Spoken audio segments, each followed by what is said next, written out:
Hello and welcome. These are the solutions to the remaining problems from our chapter 1 through 3 review packet from class.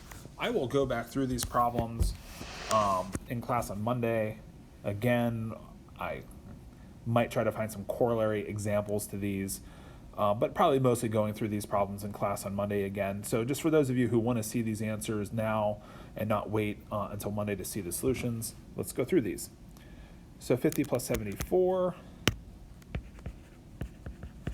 Now, this is weird, like, it doesn't make any sense necessarily why one would only be good to one sig fig and the other to two, but that's the implication here when we apply sig fig rules, is that unless we know something about 50, which we don't, then it only has one sig fig. We have two sig figs for 74, so we're rounding this to 120, so we're rounding this to the same placeholder, that tens placeholder. And so we'd round this to 120 with two sig figs. The next example, 16 times 1.25. 16 times 1.25.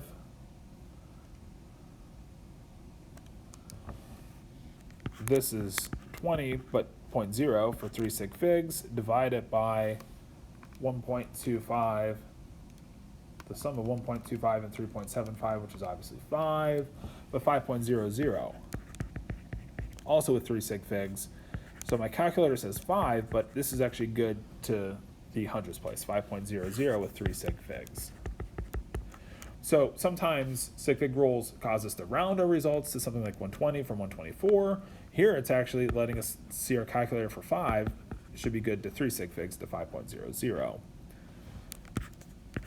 Scientific notation presents some challenges, like this result here. If we imagine this problem here, 4.74 plus 7.87. Imagine we don't have the times 10 to the 4. That if we just had this as a separate problem, I think we should agree that this is 12.61, good to 4 sig figs, because we're rounding to the placeholder here. And so now when I throw in the scientific notation, I shouldn't let that confuse me too much, that this result here should be 12.61 times 10 to the 4. Should be this result, which would be 1.261 times 10 to the 5. But the confusing part I found sometimes is that you throw this into a calculator and you switch it to scientific notation and you say, well, it should be 1.26 times 10 to the 5 because these were good to the hundredths place. And well, once we change the exponent to 10 to the 5 from 10 to the 4, we've moved the decimal place. So that's not how we would want to do this problem. If you're not sure if it should be 12.61 times 10 to the 4, you could write it as 1.261 times 10 to the 5 is the right answer, then just express these numbers as regular numbers. 47400 is 4.74 times 10 to the 4. 78700 is 7.87 times 10 to the 4, and just do the math. And you get 1261, which would be 1.261, obviously good to this ones place, the one number here. So 4 sig figs, 1.21 times 10 to the 5.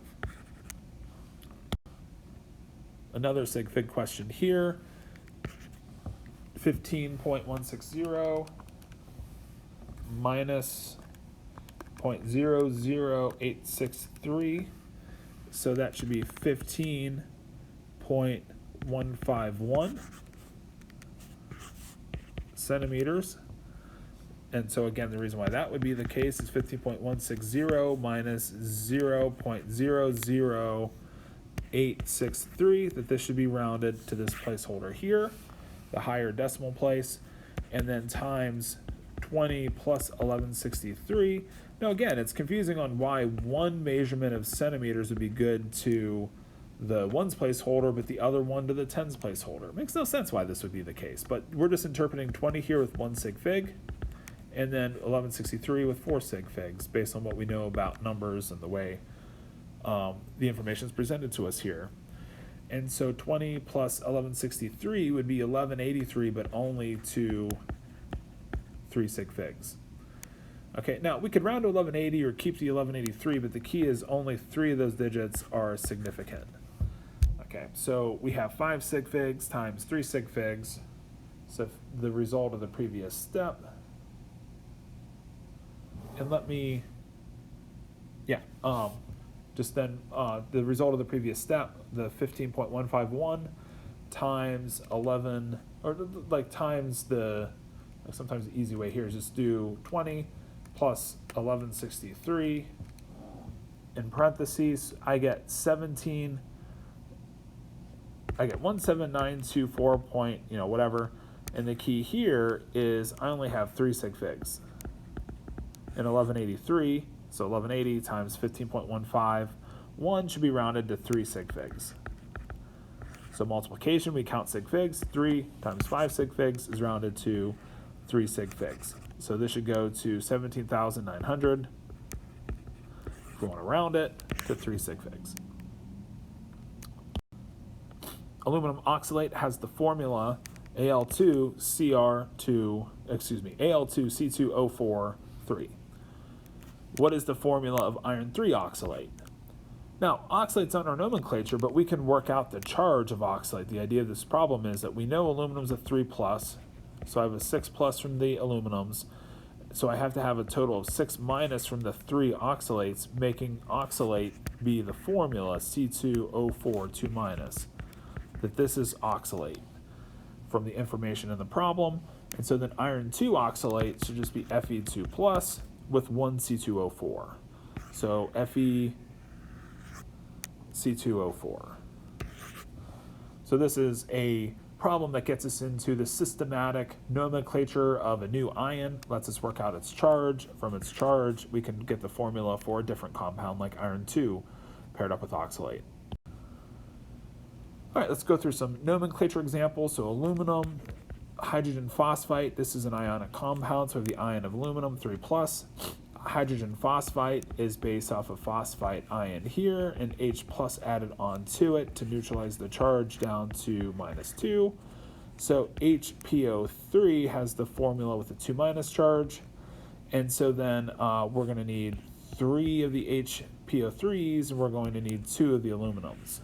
So we have 3 2- and 2 3+. So Al2, HPO3, 3. Chromium 6 oxide. Chromium 6 is chromium 6+. Oxide is O2-, so we're going to need 3 of the oxide ions. And the only reason I kind of like circle everything but the charges is the charges just isn't included in the formula. So the formula would just be CrO3.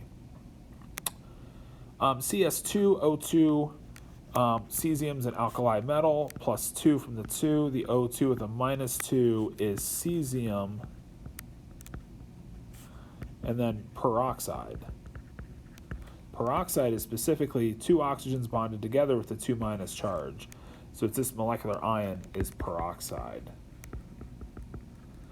I doubt you'll see superoxide used, but superoxide is just where we have a minus charge with 2 oxygens. So that's superoxide, because it's a really good oxide. H2SO3 is an acid. So I know this is an acid from recognizing SO3 as sulfite.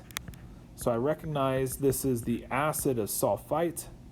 ITEs in their acid form go to OUS acid. So this should be sulfurous acid. So we pick up the extra UR, so sulfurous acid. I almost wrote sulfus acid, and that is a little bit confusing with nomenclature. Is like, how do you know how to like hyphenate different elements, when to go sulfate instead of sulfurate? And the issue is, don't get too caught up on those nuances.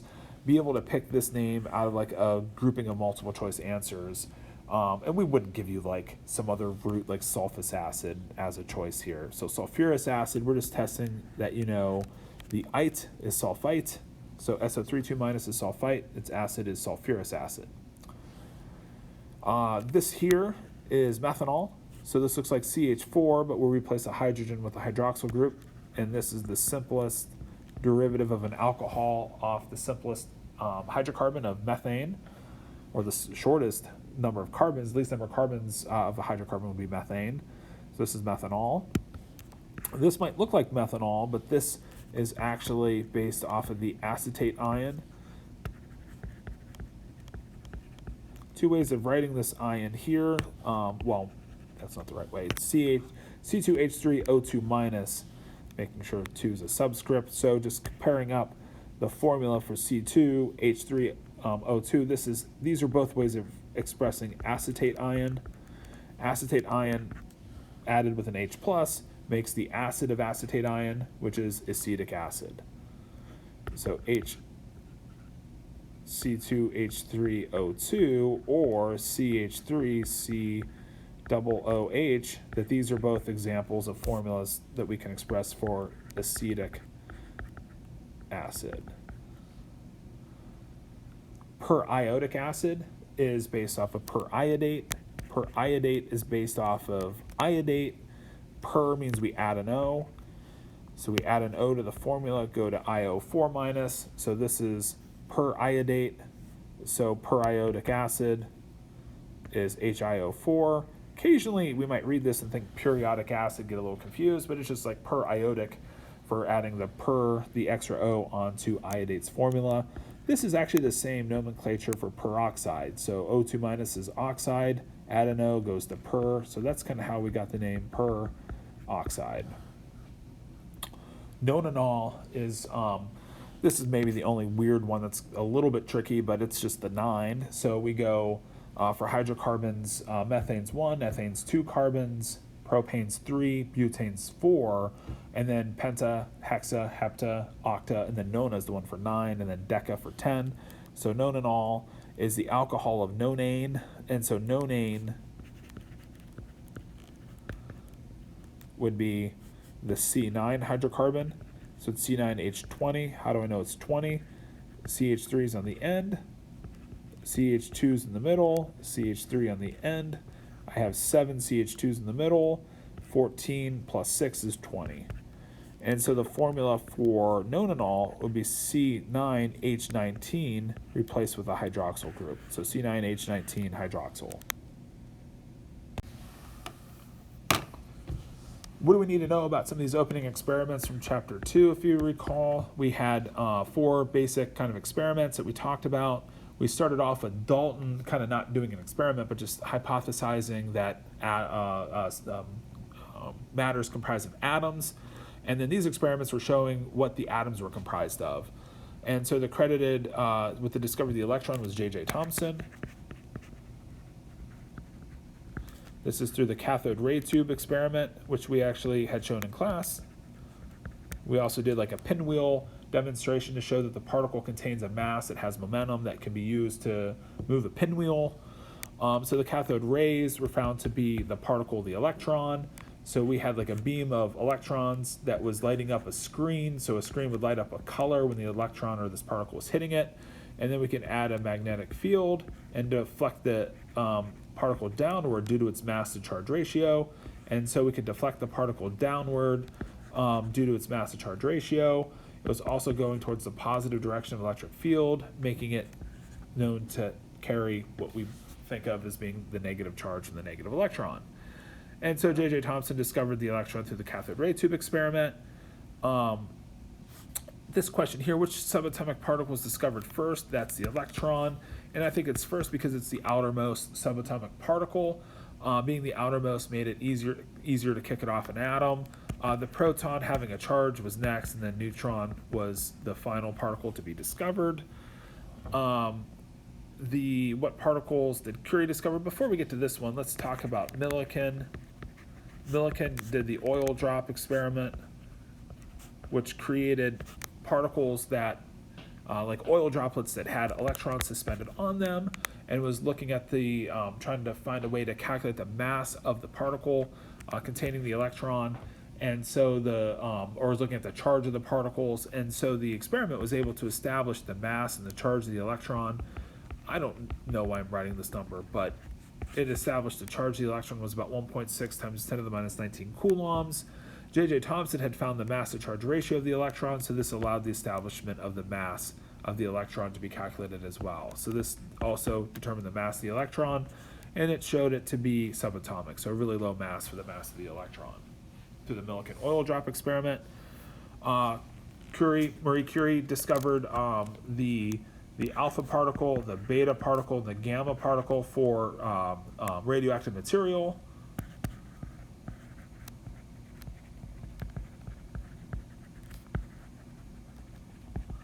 And the alpha particle, well, the beta particle is the electron that we saw previously in the cathode ray tube experiment.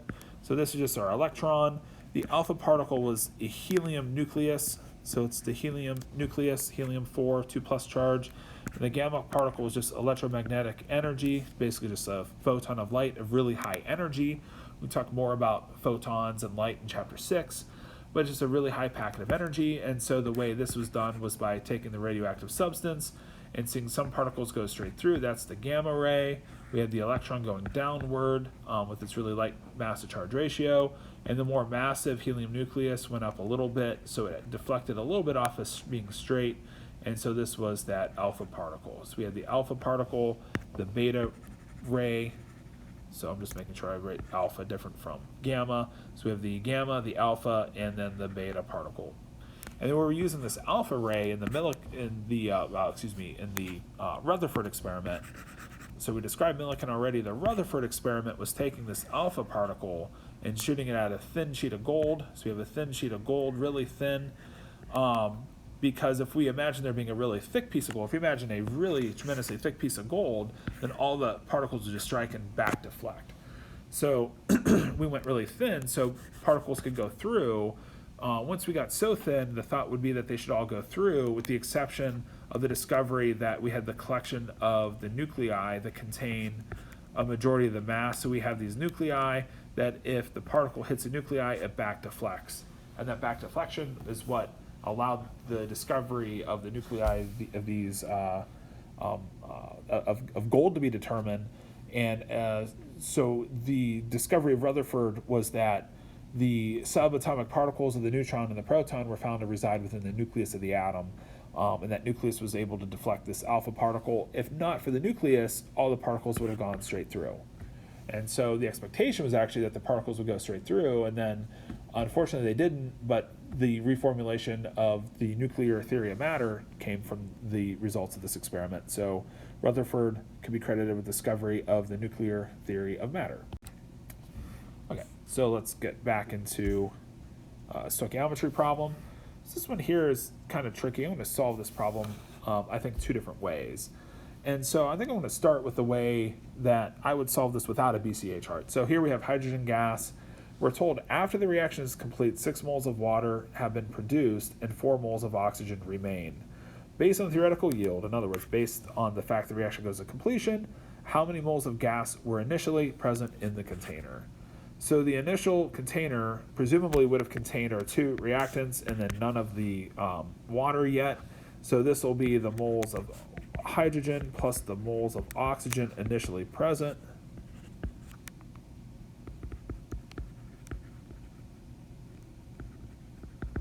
And if I want to use dimensional analysis, I might say this first. If I am going to produce 6 moles of water,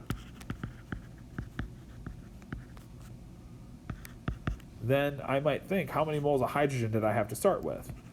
For every 2 moles of water, I initially had to have 2 moles of H2 present to react to form those 6 moles.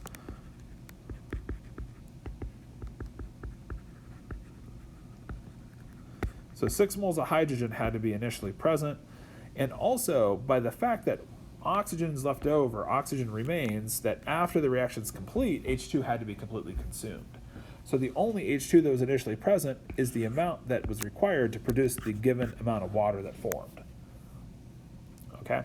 So there could not have been an excess of H2 because more water would have resulted if so. So 6 moles of water, 6 moles of hydrogen was initially present. And then we can calculate, well, how many moles of O2 had to have reacted to produce this much water. So I start with the 6 moles of water. For every 2 moles of water that were produced, we had to have 1 mole of oxygen react to produce it. So that gives me 3 moles of O2 that reacted to produce the 3 moles of water. But then I also have 4 moles left over after the reaction is complete. So the initial minus the reacted gives us the remaining. Well, I have 4 moles of oxygen remaining. I know that 3 moles of water had reacted, which must mean that there must initially have been 7 moles. So I should be able to reason here that there's 7 moles of O2 initial, so I can lose the 3 and have 4 left over. So 7 moles of O2 initially present. So 6 moles of hydrogen initially present, 7 moles of oxygen initially present. That reaction then occurs, leading to the formation of 6 moles of water and the loss of all 6 moles of H2 and the loss of 3 of the 7 moles of O2. Okay, now this problem here, like I just showed, can be solved, I think, fairly easily with dimensional analysis without a BCA chart. Now, I just wanted to show that we could set up a BCA chart just the same to solve this problem. The problem is actually written, I believe, whoever wrote it was probably thinking of the application of a BCA chart. So we don't know how much hydrogen is initially present. We don't know how much oxygen is initially present. We would presume, of course, that there would be no reactants yet because we're just mixing up hydrogen and oxygen in the container. Our change, let's think about that in a minute. I just know after the reaction is complete, I get 6 moles of water. Okay, and now here's where I can think about my change. I got a plus 2x off of 0 initially being present for water, minus x minus 2x for O2 and H2. I know after the reaction is complete, I should have 4 moles of O2 remaining, and then by definition, by a complete reaction, one of the 2 reactions had to go to 0, so that has to be H2 at 0. And so it's right here that I can calculate x, that x can be equal to 3 moles. And so if x is 3 moles, then just plug 3 in here, that we had to have 6.0 minus 2 times 3.0 to give us 0. So this is how I can get H2 equal to 6.0 moles. And then if we had 3 subtracted off of O2 initial, then O2 initial must be equal to 7.0 moles. So I can subtract 7 minus 3 to get to 4.0. So 7.0 moles of O2, 6 moles of oxygen added together, 13 moles of gas.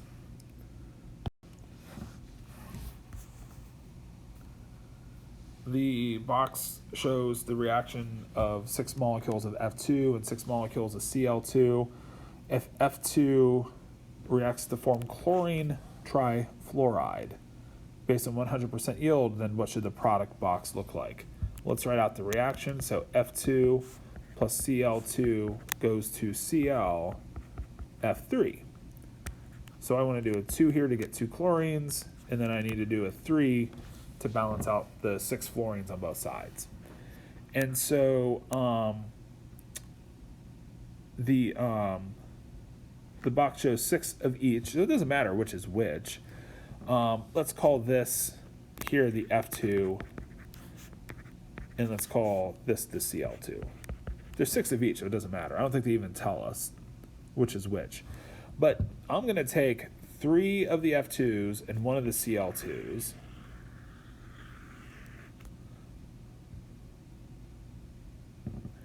Okay, and then I'm going to take 3 more of the F2s and 1 of the Cl2s and lasso these out. Okay, so in these cases here, let me make it more clear that we have these things here reacting. So the first set of reactions occur and these disappear, and in their place, 2 ClF3s appear. So I should get ClF3, ClF3, and these just being randomly situated in the container. I do it again for the other circle of box of atoms that I drew out. So I get these products here, these here, they're going to randomly distribute. These are just individual molecules that aren't going to be connected to each other. So in fact, let me, whoop, that's not erased. Let me resketch this to kind of show we're going to get a ClF3 over here, maybe a ClF3 over here, just randomly distributed throughout the container. And then what do I have left over? 1, 2, 3, 4 Cl2s.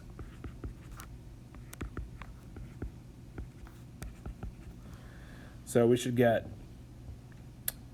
4 Cl2s left over. So 4 molecules of chlorine left over. All the fluorine is consumed. And it doesn't mention it, but we will have 4 ClF3s formed. protons, neutrons, electrons in, why is this not doing it? Okay, protons, neutrons, electrons in iodine 127 with a minus charge. So iodine is element number 53. I have to know to look at the periodic table to get this. And so the atomic number from the periodic table is the number of protons in the nucleus, so 53 protons. And then 127 is the sum of the protons and the neutrons, so minus 53 gives us the number of neutrons, which would be 74. And then the minus charge gives us one extra electron to get up to 54 electrons. How many O atoms in a sample of 6.50 grams of CO2? Let's use dimensional analysis. Let's start with our 6.50 gram sample. If I want to go from grams into the atoms of O, I better use like a molar mass or something to get me into moles, into molecules. And so I can do 44.01 grams per mole of CO2. Then I can multiply 1 mole of CO2 contains an Avogadro's number of CO2 molecules. So a mole of X, a mole of CO2, contains an Avogadro's number of molecules of X. So we have an Avogadro's number of CO2 molecules. And then one CO2 molecule contains 2 O atoms. And so we do that math. 6.5 divided by 44.01 times Avogadro's number times 2. So 1.78 times 10 to the 23.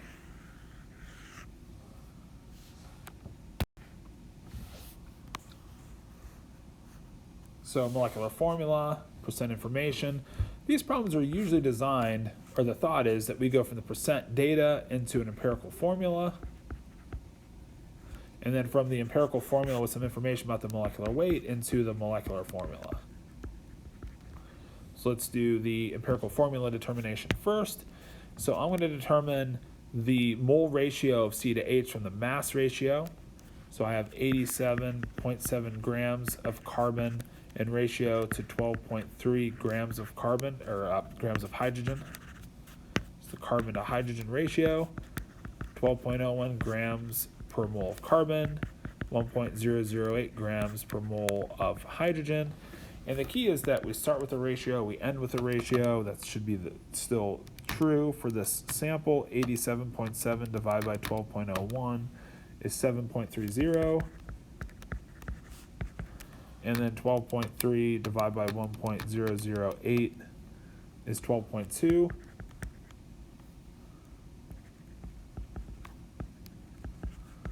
Which is a ratio of C to H here. And so the question is, what's the simplest whole number ratio? Well, let's start by dividing by the smallest. There are probably other ways we could do this, but this is just the way I like to start.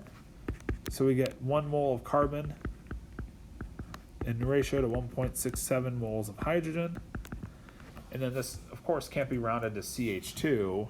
It's too far away, so I need to start thinking of doubling versus tripling. Tripling is going to work here. So I multiply both of these by 3. Again, this is a ratio. I've got to keep it intact by multiplying both by the same number. And so that gives me C3 and then H5. So the empirical formula is C3H5, 5 moles of hydrogen to 3 moles of carbon. And then the empirical formula versus molecular formula. We'll think of this mass here, 12.01 times 3 plus 1.008 times 5 is 41.07.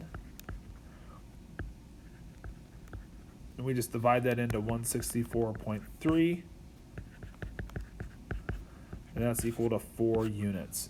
So the molecular formula will be C3 times 4, H5 times 4 for C12H20. And then you can double check that adds up to 164.3 in terms of a molar mass or molecular weight, and it does. 14 moles of methanol, 24 moles of oxygen react in the combustion reaction. How much excess reactant remains once the reaction is complete? So we have 14 moles here, and then we have 24 moles here.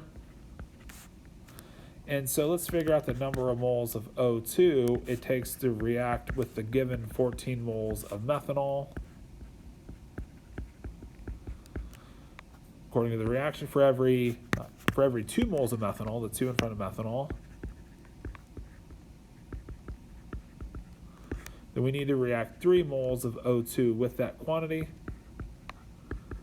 So that's going to be 21. 21 moles of O2. And we have 24 moles available, so we have 3 moles of oxygen left over after the reaction completes. A little vocabulary review from chapter 1. Chemical versus physical reaction. Chemical change is where we start with some reactants produce products that have a different set of formulas. So we have some sort of chemical change taking place. So like 2H2 plus O2, occasionally you might think it leads to a physical explosion, but it leads to a physical explosion due to the chemical reaction that took place. So this is a chemical reaction. A physical reaction is just something that's changed temperature or phase but can easily go back and forth. So this is something like a phase change for a given substance, like water melting and then water refreezing. We're not just putting hydrogen and oxygen back together. For a chemical reaction, you can usually think something that led to a change of the actual substances in the reaction to form a different type of form. Pure substance versus a mixture. So a mixture contains 2 or more different substances. Could be heterogeneous, could be homogeneous. Sometimes you can tell by looking that something is homogeneous because if you can see like 2 distinct layers, like an oil and water layer, where you can see 2 different liquid layers, you know you have at least 2 different substances. You can have more substances dissolved in each of those layers as well. So oftentimes you can't just look at something and know what it is, but a pure substance contains one substance in one phase. So one weird example is like ice water is not really a pure substance, because like a pure substance would be water solid. So like ice is a pure substance of water frozen. Water liquid is a pure substance, but then mixed together is actually a heterogeneous mixture. So ice water would be a mixture of the different phases of water, 2 different substances of water, if you will. So that would be a heterogeneous mixture. If you had like sodium chloride dissolved in water, then you would call that a homogeneous mixture if it were completely mixed, so you didn't see any solid left over, so that would be like a homogeneous mixture. Element versus a pure compound. So compounds contain 2 or more elements. So an element just is an element, just has one type of atom present. Though the atom could have isotopes, but that's a small variation. So a compound, 2 or more elements, and then a molecule is specifically a type of case where 2 or more atoms link together and bond with each other. So things like H2 is a molecule, H2O is a molecule, sucrose, C6H12O2 has some specific connection to those atoms. So that's a molecule. But things that aren't molecules are a little bit hard to describe right now, but like our ionic compounds aren't exactly things that we call molecules because they don't directly form bonds within the atoms. We'll see this a little bit more when we get to chapter 8. Like the covalent bond is what makes something be what we call a molecule. So molecules can contain one element, like H2 or O2 or N2. Those are molecules of the elements hydrogen, nitrogen, oxygen, etc. But they're not a compound. Compound has to contain at least 2 elements. So like sometimes you'll see a question like what's true of H2 or what term can you give H2? It's a molecule but not a compound, though it is an element. So H2, element, yes. Molecule, yes. Compound, no. If you looked at water, it's like water is a molecule and it's a compound, but it's not a pure element. Obviously, it contains 2 elements. So it's also what we call a molecular compound. NaCl, compound, not an element, and also not something we think of as being a molecule, because it just doesn't exist with bonding between the Na and the Cl, like actual sharing of electrons between those atoms. And then I just included the learning objectives. You can read through these if you wish, and I'll just simply scroll through for a moment for the chapter 2 learning outcomes. This is actually, I believe, the second half of the chapter 2, the first half of the chapter 2 learning outcomes. The second half of chapter 2 learning outcomes. Note at the end of chapter 2, there's some nomenclature topics that we didn't cover. We're only getting through naming straight chain, if you will, hydrocarbons, saturated hydrocarbons, that are linearly connected carbon atoms. So we're just only naming the carbons that are straight connected. And then also we're only considering the naming of something like C4H10 as butane, and then replacing any one of these H's with the hydroxyl group to C4H9OH as butanol. We're not learning the numbering system for hydrocarbons. Then in chapter 3, here's our learning outcomes. The one key objective that we're not going through are the CO2 water formula problems. So one thing to remind you guys about is if you see a problem that says how much mass what is the formula of a compound from the given amount of a sample that forms so much mass of CO2 in water in combustion, those are not problems that you should expect to solve on the test. So you see formula determination from a sample that combusts to form CO2 in water, where we give you the mass of CO2 in water. Not technically hard problems to solve. They take a while. That's kind of the problem with them. They take a while to teach, a while to solve, but we are skipping these problems, so these are not covered on the test. You'll see a few of them on my daily quizzes. There were 2 on the homework set due Monday that I've just a few moments ago deleted, so you may have seen those if you were working ahead into Monday's homework. Okay, that's it. For now, like I said, I'll go back through these problems again on Monday. Maybe we can squeeze a few different problems in at the end of class 2. If anybody has any specific problems they want me to cover in class on Monday, feel free to send me an email and I'll try to work those into the notes for Monday. Have a great weekend, everybody.